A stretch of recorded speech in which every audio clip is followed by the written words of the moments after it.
Hi, how's everybody doing this morning? Really glad you could make it out this early. I know some went out last night. So, talk today is Plan B. So today we're talking about DLP, why it sucks, and why you should be using it. So who am I? My name's John Orleans, and I work for Mesro Financial.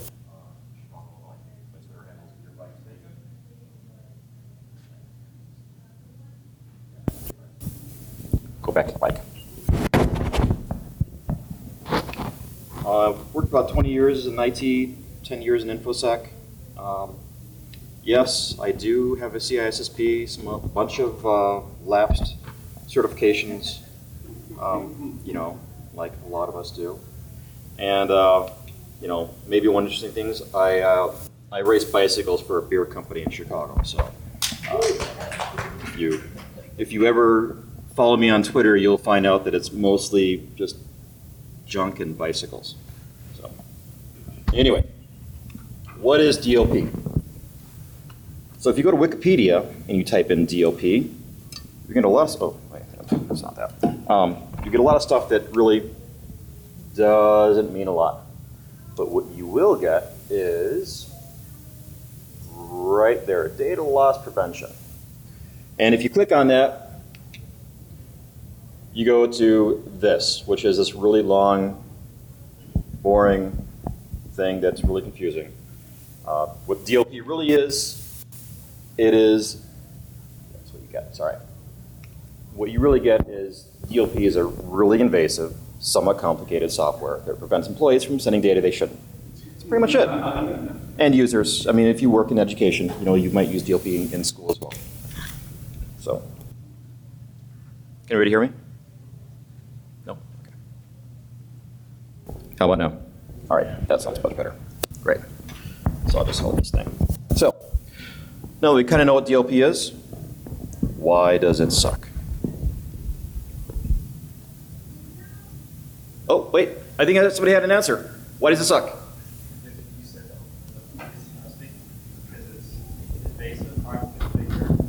Okay, so somebody said invasive, hard to configure, which is all true.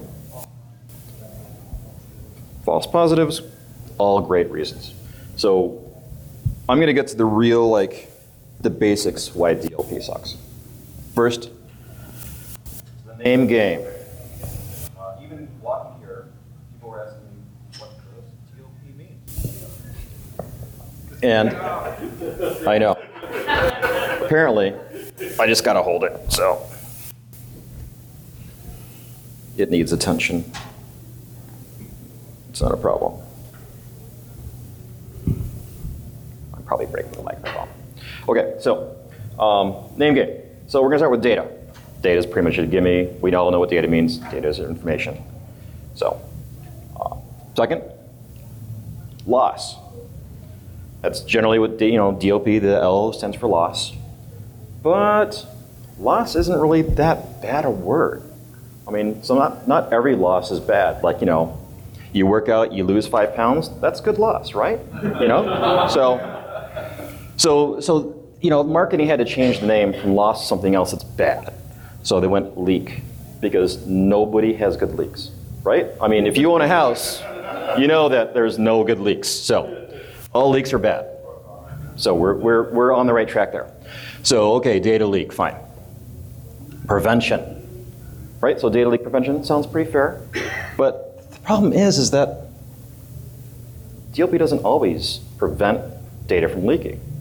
So they had to do something else, so they just said protection, because protection is good, right? You just got to make sure you're doing it right. Because if you're doing it protection right, then, well, we have other problems. So that's one reason why DLP sucks, because nobody can figure out what it means.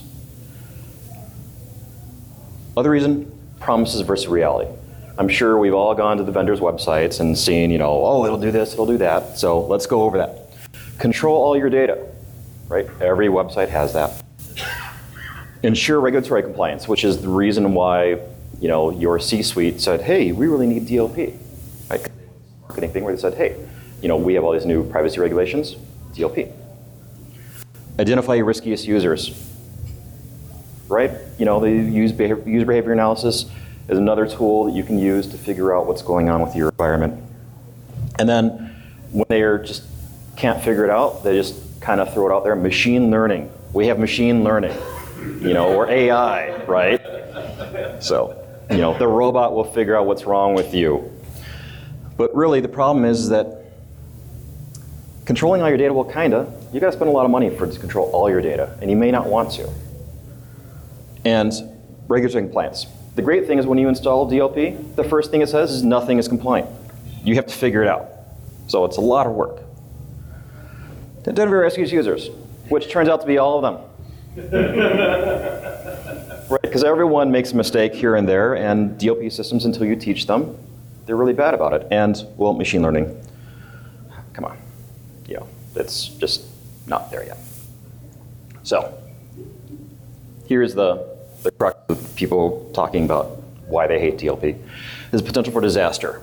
So DLP is in a few places. The first place where a lot of companies sell is the endpoint agents, meaning your laptops, computers, tablets, whatever. And that's great, except for the fact that that's a terrible place to put software. Because we got another agent on our machine, so you know it slows down your machines, messes up your browsers. We just like anybody else who use an endpoint agent are constantly playing the catch-up game where we will bring out a new version of the browser, and then suddenly nothing works. So then we're calling the manufacturer, and they're like, oh, well, nobody's reported it yet, so it must not be a problem. Like, no, it's the problem. So endpoint agents can cause a lot of problems. And employees, users, hate seeing that little icon in the taskbar. So if you ever do this on an endpoint agent, make sure you take out those little taskbars. I didn't say that all right. So discovery systems. Now, discovery systems are commonly used by DLP systems. They'll find all of your structured and unstructured data on your existing network, on your network shares, cloud services, whatever. That's fantastic until it doesn't work. I've seen a few systems completely scramble data while they're scanning because, let's say a database. The system is trying to scan a database, and your users are trying to use this production database, and they're trying to hit the same file. Maybe they're using a no-lock for speed, and next thing you know, you have corrupted data or missynced data. And the other thing is that these scan databases constantly. So if you have it running while your users are using it, you're going to slow down. So keep in mind. Proxies. So the proxies are interesting because a lot of companies are saying, get rid of your endpoint agents. You know, bad. So what we're going to do is we're going to put a proxy in. We're going to send all of your traffic, all of your web traffic to this proxy, and then we're going to forward that on and see whether that's DLP related or not, and we're going to go forward with that.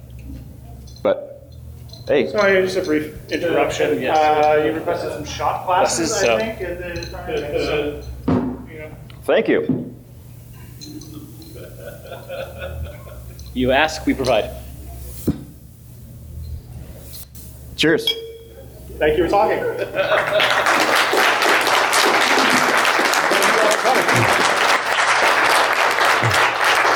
So there's the first person I've unfriended today. Oh my God, what did I just drink? If anybody else wants to be unfriended, by all means, go ahead.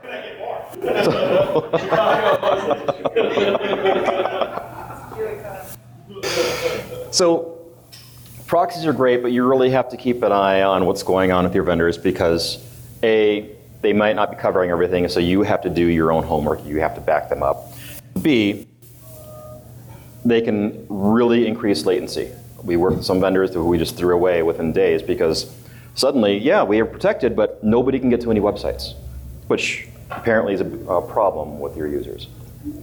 So, after all this, why bother using DLP, right? I mean, it's not like it's doing anything good for you. So let's go over the corporate reasons. Use cases.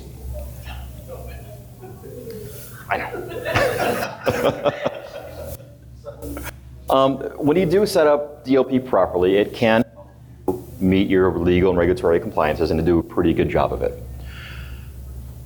This is a huge one that a lot of companies have. We all have this. Everybody wants to use Gmail at work. I know, I'm sorry that the slide is so small.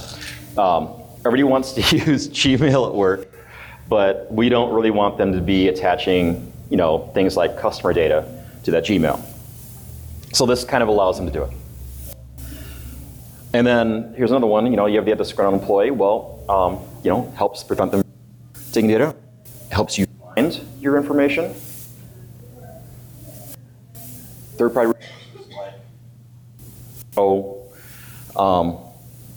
Dropbox that you don't want people using. Way to stop them doing that. And then this is another one. Is that a lot of employees, people want to use things like Facebook, Instagram, whatever, and this kind of helps them along that path of not screwing up and taking photos of, let's say, a photo of their computer with the password post-it noted to the monitor, right? So. And then, finally, I think we've all had cases where an employee's leaving, especially maybe in the sales department, and they want to take their client data with them. This is a good way to help prevent that from happening. But really, the problem is not technical, all right? Because an app won't accidentally email all your client lists to the customer, or your margin statements or whatnot, unless you don't have an AppSec program. Then your app may very well do this. But not my problem. That's the AppSec guys. Actually, my job. So. A disgruntled computer won't upload all of your corporate prospects up to Box, generally speaking. But if you do go with AI, make sure you ask your vendors. Right, robots, when they rise. I will send you the Boston Robotics, how they treat their robots. So really, information security is a human problem. I heard this somewhere, and it really kind of struck a chord because the robots aren't going to really do anything unless we tell them to. But humans, we do terrible, stupid things all the time. So, these are some of the things they do. Phishing, right? Everyone has phishing problems. Everyone just, doesn't think sometimes and sends an attachment or text out to somebody, and suddenly you're like, 2 hours later, like, that had PII in it. That had, corporate information in it. That had social security numbers. That was probably not good. Malice, competition, and just people, I hear that there are people out there that kind of just like looking through secure systems and seeing what they can find. So, that's the problem. And DLP is a human problem. This is something I just picked up from Gizmodo the other day. And this is, a little company called Tesla. And they had an engineer who stole data. And he's like, oh, no, I totally did it. What's the big deal? Because I didn't use it. And he went to a direct competitor. And he's just promising, yeah, no, I didn't use it. So a good DLP system may have prevented this, may have not. But, at least they would have had a record of it. So apparently, we can't fix the problem this way. All right, I looked into it, and if I do it, I lose my CSSP. So we had to find another way. And it very messy when you kill all the humans in the building. I wouldn't know from experience, but and this is another, robots do not make good coffee, so we. So, here's the dirty secret: is DLP will never work as intended, as advertised. They, never trust a salesperson, and really don't trust any DLP vendor. Period. Do your homework. It doesn't work, so why bother? So, here was the part where I had these really cool demos written, and my own security system deleted them off my secure drive at work. So, we're going to do this live and see if this works.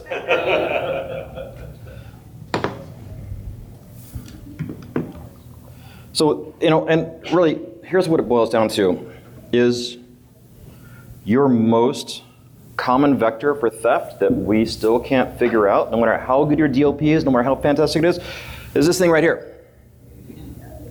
All right, you tell your employees they can't bring their phones to work, it has a camera on it, which is very good, and some of these cameras now have data filtering capabilities, so they can actually take a photo and turn that into a spreadsheet for you. If you do that to your employees, good luck hiring any employee under 50. Because, really, okay, under 60, all right, being fair, But yeah, I've got a 15-year-old son, and getting him away from his phone is grounds for full-on rebellion at the house. So, you just can't do that.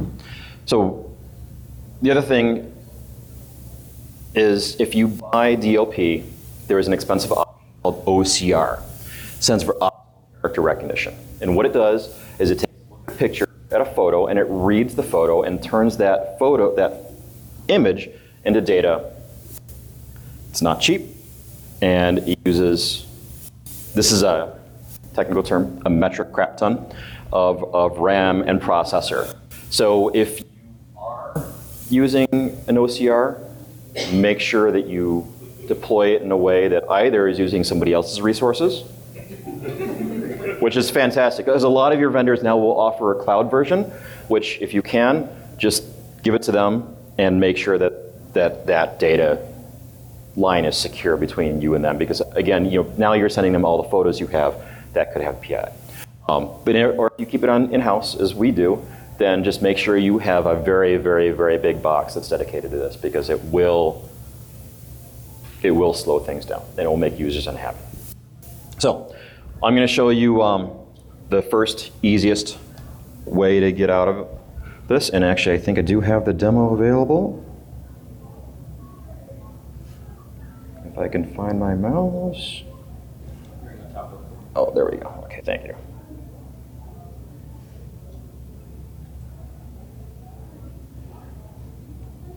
There we go. And it would be really good if actually it was.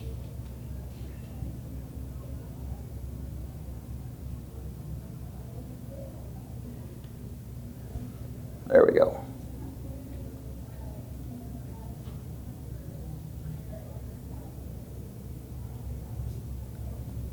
So this is basically the easiest way to do it if you don't have OCR is.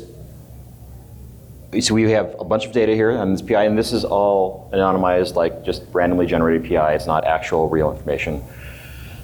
This ships on every Windows 10 machine. Snipping tool, fantastic, great for getting screenshots.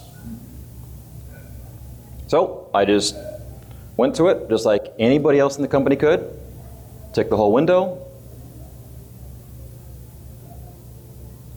mess around with it a little bit, save it as a JPEG, and boom. If you don't have OCR, the person just expelled all the data off it. So something I have seen in the wild, and it's puppies, because who doesn't like pictures of puppies?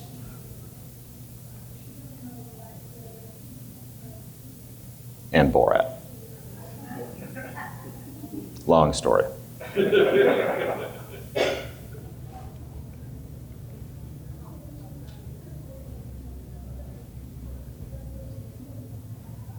So,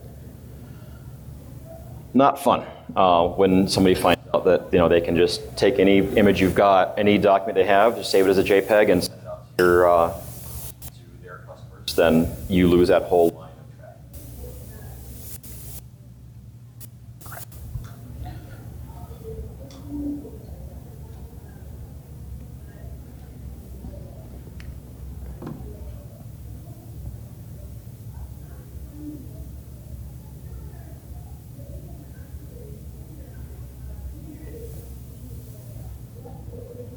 There we go. Okay, so other rule of the internet, right? Never read the comments.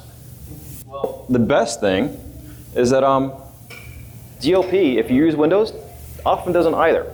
So something I learned from I don't know where, but apparently in JPEGs, in most systems, Windows by default can't read the comments in graphics files.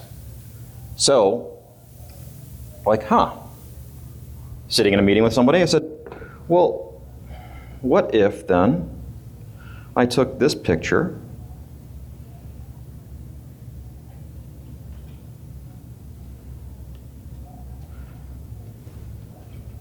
right? So anybody who's a fan of Firefly can understand subliminal messaging. So here we go, Fruity Oaty bar. Everyone loves to eat it. Take a look at it. This is the standard Windows. Take some information on it, and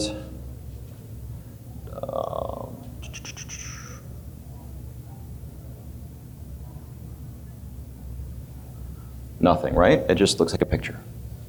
That looks fantastic. This would pass DLP. Now, the big problem with DLP is that when the OCR happens, is that OCR is such a heavy data-intensive process that DLP vendors have to pick one of two things, security or speed, and they always choose speed. So the DLP system is not going to look at the whole data stream. It's only going to look at the metadata attached to it, if you're lucky. What it will look at is the picture itself and say, hey, I've got Fruity, Oaty, bar. None of this is sensitive information, so it lets it go out. But we go through here, and I reopen that, and something that makes more sense.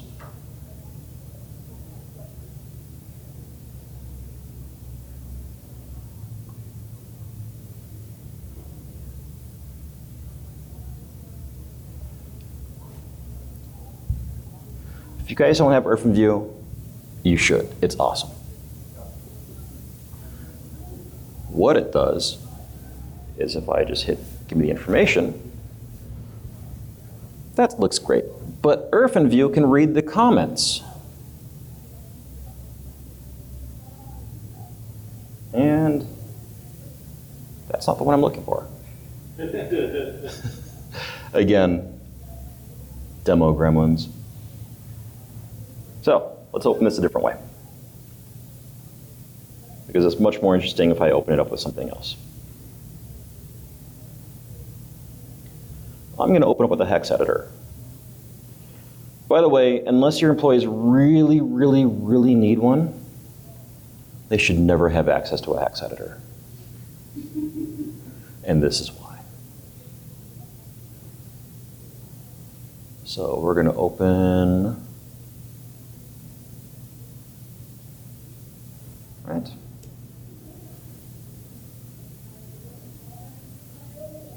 No, that one's actually clean.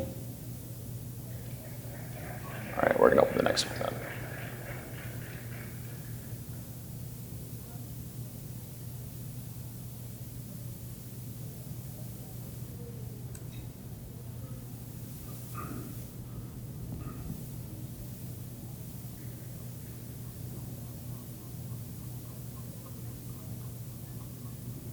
Give me a second here. I can't read it because I'm old.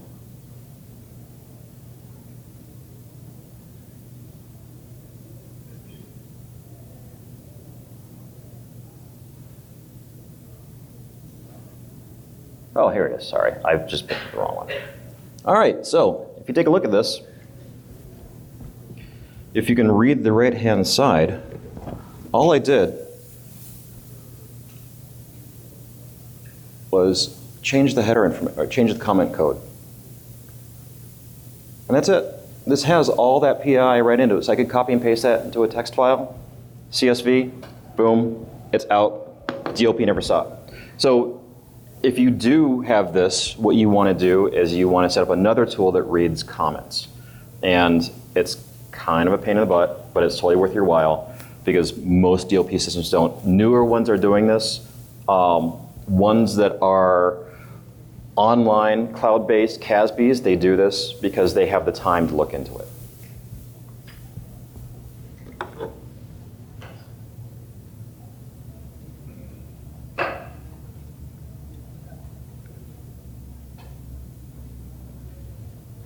You've actually seen people do that sort of thing?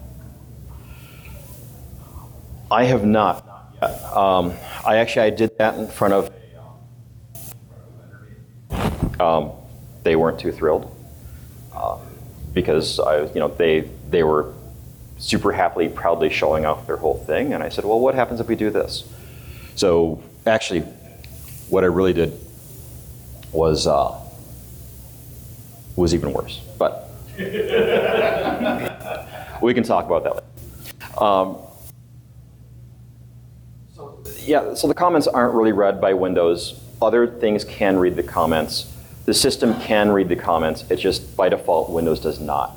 And because Windows does not, for some reason, all the DLP vendors said, so DLP won't read it either. Don't know why. So, and you know, two of the products that we looked at when we were testing DLP vendors actually could read the comments. They were turned off because they wanted it to be fast. So what we did was we actually said, let it go through, and then we'll maintain it and read it afterwards as structured data.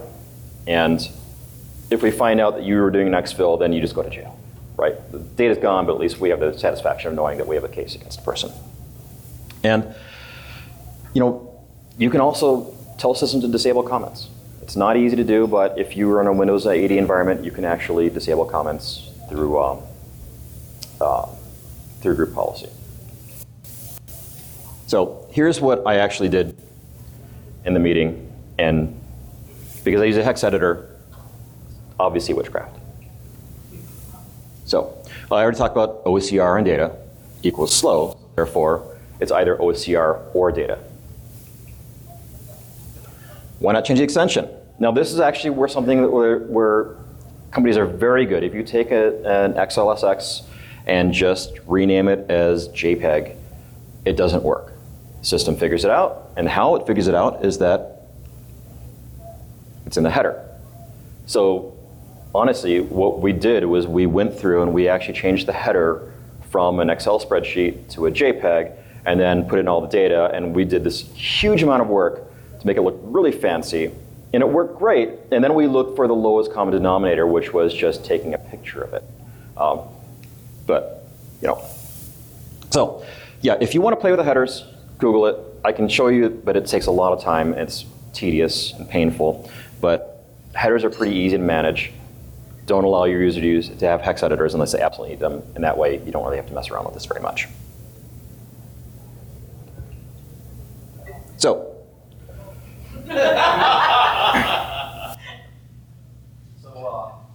know that DLP is not really all that great, but we want it because the C-suite said it was great, heard it was great, and you know, if you ever go through a regulator or you know, fund audits with 3-letter agencies, you discover that having DLP and working DLP is one of the things that really gets you a lot of points with a lot of these security surveys. So, if you do decide to use DLP, you need to rescope your project. So with this, what we ended up going with is that DLP is not. Can we just go to the? Can we just go to this mic?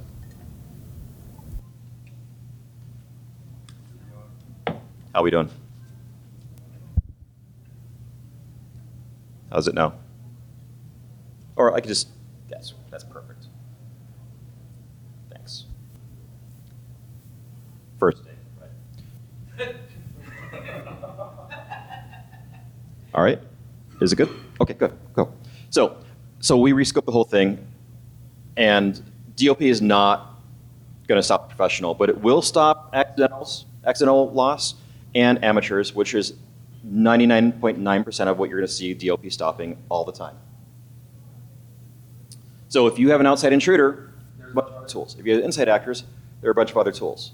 DLP is not for people who really, really, really want to get your data. DLP is best for this accidental loss. You have to decide whether you're going to do something about it or just watch it. So this is like the mall cop versus the tack cop, right? You know, the police officer on the street, they're supposed to act before a crime is committed. A mall cop is supposed to just watch what happens and then tell somebody else later on. So a lot of DLP systems end up being in this secondary space rather than their first space because people don't like getting block messages, and they call in support all the time saying, why can't I send this picture of puppies to my grandkids? So that's the whole prevention versus detection. If you prevent it, it's more safe, but you have less happy users. You have to create a new plan after you get this because obviously everything goes out the window. So we need to check with the existing information security policies. And that might not seem like a big deal, but it really is. If you don't tell your employees that this is what you're going to do, you might have a lot of problems when you do it. And it might not just be social. You might actually get lawsuits and such, especially if you're not in the US, if you're EU-based. There are a lot of privacy laws that are in place that really you have to be very careful about how you deploy DLP in those situations. You need to categorize data sensitivity. So what that means is that you really have to decide what's really important, what's kind of important, what's not important, what is totally not, totally okay to go. And you have to make your decisions accordingly. Confidential versus do not distribute versus top secret versus photos of puppies. And then after you take your policies and you check all this, you really need to kind of look at define policies for these different areas. And we really kind of focused on this, trusted versus untrusted, and on-network versus off-network. And then recently, because of cloud, because everybody's going to the cloud, right, that we have two different kinds of cloud. And we don't really consider, we know it's not all cloud, but anything off-network is trusted, which we cover with things like a CASB, and a lot of it is untrusted, things like Dropbox, Snapchat, TikTok, all that. So we have to take a look at where our trust is. And this last one is the most important thing you can do if you ever deploy DLP somewhere, is create a system to fix your problems. Right? You have to build an exceptions system. You have to build a system that people can lodge a complaint, lodge an exception, and it goes, for us, it goes through legal and IT and the business unit before it goes back to in play. But it's effective. And most people will just say, well, it's not important enough for legal. But some people do. And that way, there's a lot of people making decisions on what's going on. You should be making decisions on what's sensitive.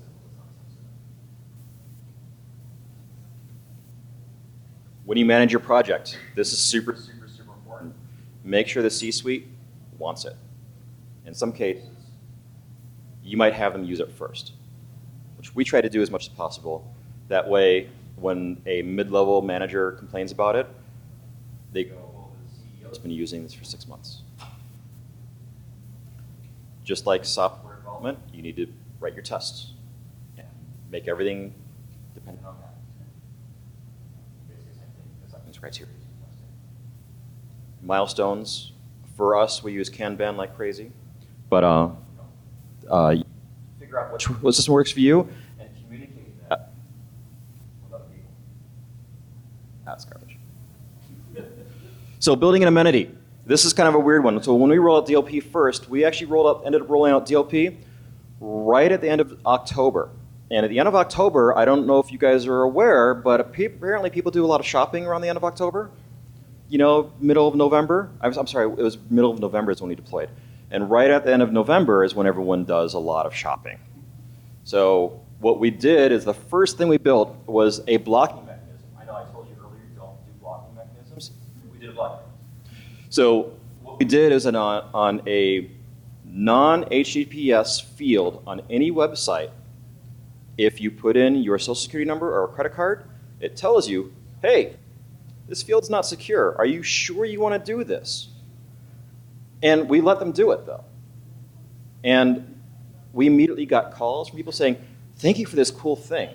Like, what does that mean? It's like, well, you were about to send, your credit card number to somebody on an unsecured channel. And we built an amenity day one. Before we started putting any controls in place, people started seeing it's something they wanted in their house. And recruiting your Confederates. Take your most painful, worst, pain in the ass users, I'm sorry, most challenging, most vocal, most in tune with what the business needs, and not necessarily the people in the ivory tower need. Recruit them, have them test your product, get feedback from them. But it's not always going to work. This is where the fun part happens. Sometimes the product fails. We had a product we loved. We were testing it for months. Fantastic. And then suddenly, started crashing browsers. And it's really a lot of fun when you get calls from senior managing directors, the CEO, CFO saying, why can't I open name your browser? So, a lot of fun.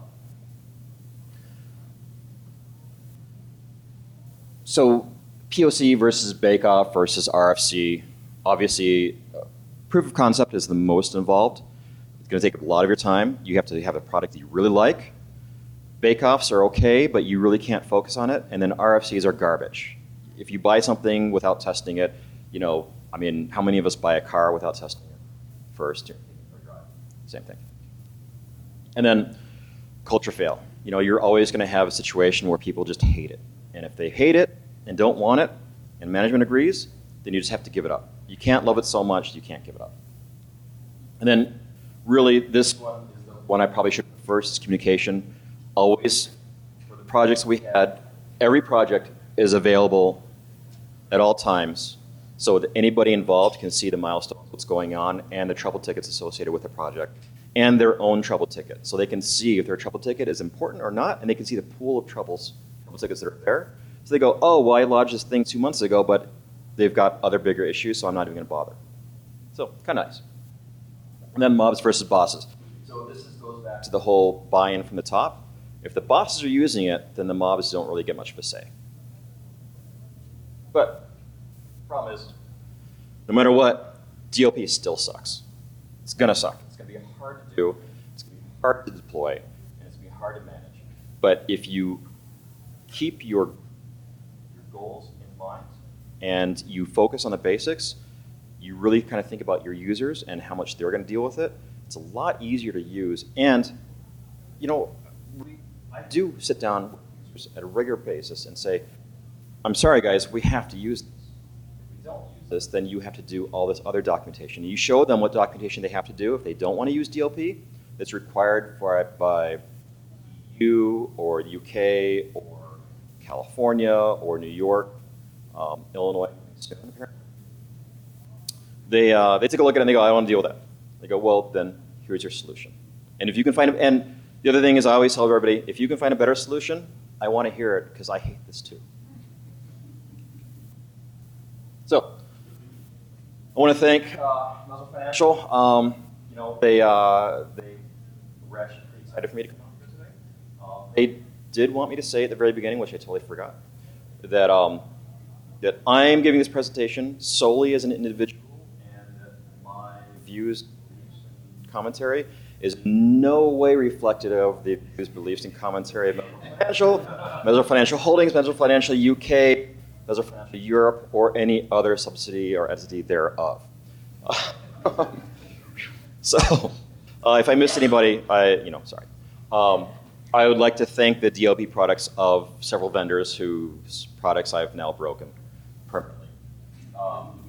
GDPR, NYCR, CCPA, if you don't know what these mean, you should. They're very boring, very painful, but they are the privacy regulations that are really pushing GDPR forward.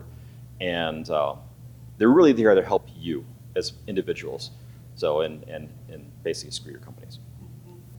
And hopefully Wikipedia Gizmodo won't sue me. Hopefully not. And of course, I'd like to thank all of you for being here because you guys are awesome. I mean, I was expecting like 3 people to come in and they basically drink all my booze and leave. So this is pretty good. So if you want to go to that, if you want to get a hold of me, Beer Bites and Bacon is my Twitter handle, and I'll be around all day. Feel free to hang out. I will not make you drink Malort unless you really don't want to be my friend. And if you want to read more about the Tesla DLP fail, it's Gizmodo. It's a really kind of interesting read because it's a lot of future content in there. So, if anybody has any questions, I'd be happy to talk to them. Sure. My experience is that the process behind the management of incidents, so basically false false positives, is the most cumbersome, or most effort lies in there, because you can't just give it to a help desk team. You have to have legal or compliance people. You have to have business savvy people to analyze what the case is about, and you have to have the security people on board. So that makes it a very expensive team that you could bother with a lot of false positives. At least that's the experience I have. I'm from Switzerland, so Europe, so maybe we have tighter requirements for privacy laws.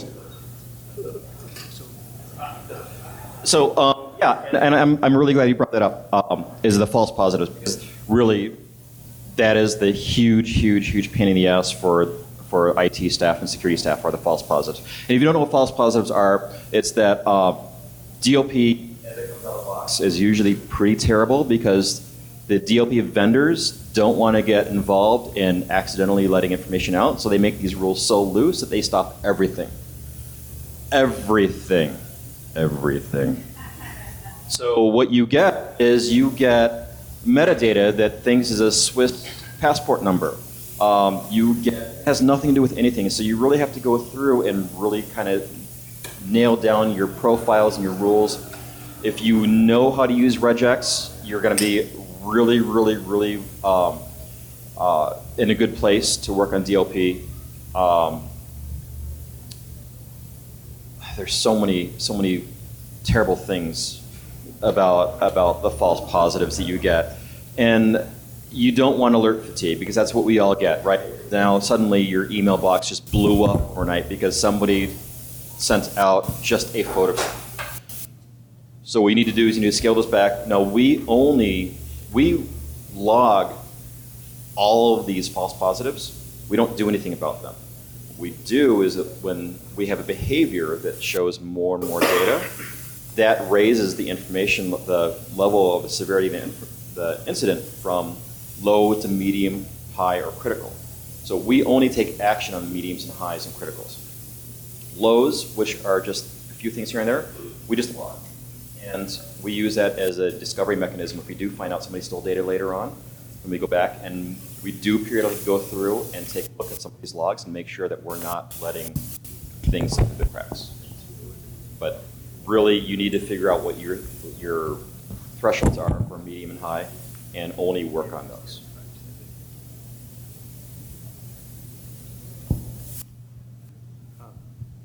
Are you blocking USB or just monitoring? So we do block USB for most employees. So we actually have a really good system in place for blocking USB. We don't do it for DLP, we do it for a different product. But we do monitor the traffic leaving the system, because I told you not to use endpoint agents. We're using endpoint agents. So the endpoint agent actually monitors all the traffic leaving the system. It's through a USB port. There's a full log of that. And that full log every week goes to our compliance department, who then will go through. But if we do see something that's obvious, somebody exporting a lot of data, we do throw a flare up, and we do get alerts. But for 99% of the company, they're not allowed to use USB at all. But for those few that are, and I think it's like 10 people, those people, everything they do is monitored. So I think we have time for one more.